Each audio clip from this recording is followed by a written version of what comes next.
এক পাশ হইল শিশুকাল, সেটাও দুর্বলতার সময়, আরেক পাশে হইল বৃদ্ধকাল, ওইটাও দুর্বলতার সময়।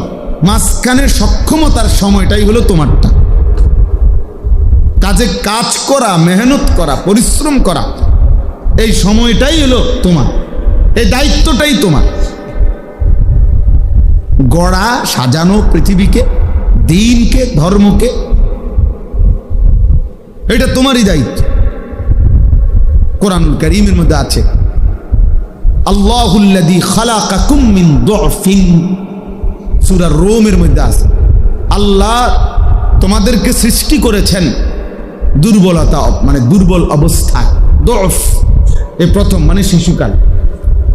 সুম্মা জাআলা মিন বা'দি দুফিন কুওয়াতান, অতঃপর আল্লাহ তাআলা তোমাদের সেই দুর্বলতার উপরে দিয়েছেন কুওয়াতান, শক্তি।